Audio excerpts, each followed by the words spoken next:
আসসালামু আলাইকুম ওরহমতুল্লাহ বরাকাতুহু। আলহামদুলিল্লাহ, আসসালাতু ওয়াসসালামু আলা রাসূলিল্লাহ বাদ। সুপ্রিয় দর্শক, বিবাহকে কেন্দ্র করে গায়ে হলুদের অনুষ্ঠান এটি আমাদের সমাজে অতি পরিচিত একটি সংস্কৃতি। একজন মুসলিমের বিবাহে গায়ে হলুদ নামের কোনো অনুষ্ঠানের অনুষঙ্গ থাকা উচিত নাকি ইসলামের দৃষ্টিকোণ থেকে এটি নাজায়েজ, সে বিষয়টি আজ আমরা ব্যাখ্যা করার চেষ্টা করব ইনশাআল্লাহ বিইذনিল্লাহ। বরকনের গায়ে বিবাহের সময় কেন হলুদ মাখা হয়, এই গায়ে হলুদ অনুষ্ঠানের গোড়ার ইতিহাসই বা কী, সে বিষয়টি আমরা জানার চেষ্টা করেছি। যেটুকু জানতে পেরেছি তা হলো, কলকাতার দৈনিক আনন্দবাজার 16 জানুয়ারি 2019 বিষয়ে একটি প্রতিবেদন প্রকাশ করেছে, যার শিরোনাম হলো বিয়ের রীতিতে গায়ে হলুদের চল কেন এলো জানেন। এই প্রতিবেদনে লেখা হয়েছে, হিন্দু বিয়ের রীতি অনুযায়ী বিয়ের দিন সকালে হলুদ মেখে স্নান করেন বরকনে। পুরাণেও হিন্দু বিয়ের রীতিতে হলুদের চল ছিল। এই প্রতিবেদনে আরও লেখা হয়েছে, পুরাণ ও শাস্ত্রবিদ পূর্বা সেন গুপ্তা তিনি বলেছেন, এটা বৈদিক আচরণ নয়। বেশ কিছু উপকারী দিকের কথা ভেবেই হলুদকে প্রাচীন কাল থেকেই বিবাহের অন্যতম উপকরণ হিসাবে মেনে চলেছি আমরা। অর্থাৎ হিন্দু ধর্মে বা হিন্দু সমাজে এটিকে অনেক উপকারী দিক মাথায় রেখে দীর্ঘদিন থেকে পালন করে আসছে মানুষ। এ বিষয়ে বাংলাপিডিয়া বলছে, বৈদিক যুগ থেকে ভারতীয় হিন্দু সমাজে গাত্রহরিদ্রা বা অধিবাস বিয়ের অনুষ্ঠানে অবশ্য পালনীয় শাস্ত্রাচার ও লোকাচার হিসাবে পালিত হয়ে এসেছে। বরকনের দাম্পত্য জীবনকে যে কোনো ধরনের অকল্যাণ ও অপশক্তির অনিষ্ট থেকে মুক্ত রাখার কামনা থেকেই এসব লোকাচার পালন করা হয়।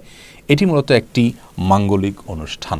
প্রিয় দর্শক, বিয়ের সময় গায়ে হলুদ বিষয়ে এই দুটি সূত্র থেকে যে তথ্য আমরা পেয়েছি সেটি একেবারেই পরিষ্কার, আর তা হলো যে এটি মূলত হিন্দুদের একটি সংস্কৃতি যা তাদের থেকে চলে এসেছে এবং এর পেছনে একটি বিশ্বাসগত দিক রয়েছে। তা হলো যে এর মাধ্যমে বরকনে নানা অমঙ্গল থেকে বেঁচে থাকতে পারে। হিন্দু ধর্মমতে বিভিন্ন প্রকার অপশক্তি আছে, সে সমস্ত অপশক্তির প্রভাবে মানুষ ক্ষতিগ্রস্ত হয়, সেগুলো থেকে বাঁচার জন্য তারা অনেক কাজ করে থাকেন, এটি তাদের ধর্মীয় বিশ্বাস।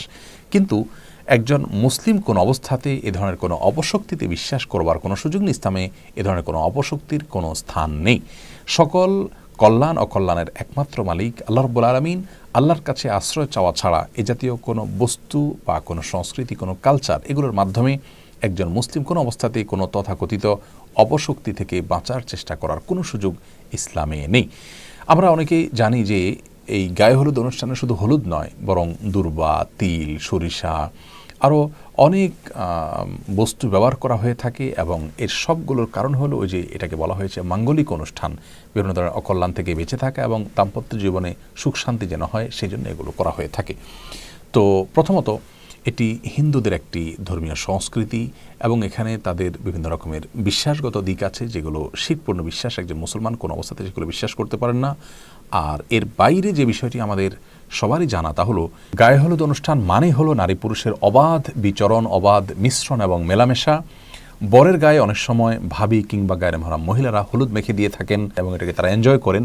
কনের হলুদ অনুষ্ঠানে দেখা যায় গায়ের মহারাম ছেলেরা, পুরুষরা সেখানে থাকেন এবং তারা একে অন্যকে মাখামাখি করে থাকেন, গোটা শরীরে হলুদ মাখামাখি হয়ে থাকে।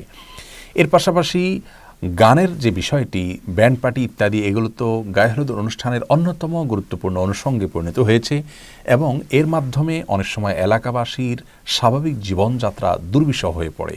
গানের আওয়াজে আশেপাশে মানুষের বসবাস করাটাই অত্যন্ত কঠিন একটি বিষয় পরিণত হয়ে যায়। বিবাহকে কেন্দ্র করে এ ধরনের গানের অনুষ্ঠানের আয়োজন, ব্যান্ড পার্টি ইত্যাদি আমাদের এই সমাজে করা হয়, যে সমাজের মানুষ নিজেদেরকে সভ্য বলে দাবি করে, অথচ এটি কোনো সভ্য সমাজের মানুষের কাজ হতে পারে না যে আপনার গানের আওয়াজে আশেপাশে মানুষ ডিস্টার্ব ফিল করতে পারেন। তো প্রথমত বাদ্যযন্ত্রের ব্যবহার এবং এই জাতীয় গানের আয়োজনকে আল্লাহ আমাদের জন্য অনুমোদন দেননি। বিবাহকে কেন্দ্র করে যে দব বাজানোর অনুমোদন রয়েছে, ছোট শিশুদের গান করার অনুমতি রয়েছে, এটি সেই অনুমতি নয়। অর্থাৎ এই ব্যান্ড পার্টি করা এবং বড়রা নাচানাচি করা এবং সেখানে আপনার নানা রকমের মিউজিক্যাল ইনস্ট্রুমেন্ট ব্যবহার করা, এটি ইসলামের শরীয়তের দৃষ্টিকোণ থেকে কোনো অবস্থাতে জায়েজ নয়। সেই সাথে আপনার নারী পুরুষের যে অবাধ মেলামেশা বিষয়টি রয়েছে সেটি তো আছেই, আর তার চাইতেও বড় হলো যেখানে হিন্দু আইনি বিশ্বাস রয়েছে যার সঙ্গে একজন মুসলমান কখনো একাত্ম হতে পারেন না। বিবাহ একটি ইবাদত, এটি একটি ধর্মীয় কাজ। বিবাহের সময় আমরা চেষ্টা করি যে ইসলামী পদ্ধতিতে বিবাহটা শুদ্ধভাবে যেন সম্পাদিত হয়। তো সেই বিবাহকে কেন্দ্র করে যে সমস্ত আনুষ্ঠানিকতা আছে, সেখানে যদি অনইসলামিক বা ইসলাম সমর্থন করেন এমন কোনো কাজ আমরা করি, তাহলে সেটি কোন অবস্থাতে একজন মুসলমানের জন্য জায়েজ হতে পারে না। অতএব আমাদেরকে সুস্থ শুদ্ধ সংস্কৃতির পথে ফিরে আসতে হবে। আর উদারতার নামে বা দেশীয় কালচারের নামে ভিন্ন ধর্মের সংস্কৃতিকে নিজেদের মধ্যে ধারণ করার কোনো সুযোগ থাকতে পারে না। আল্লাহ তাআলা আমাদের সকলকে বিষয়গুলো উপলব্ধি করার তৌফিক দান করুন। আসসালামু আলাইকুম ওয়া রাহমাতুল্লাহি ওয়া বারাকাতুহু।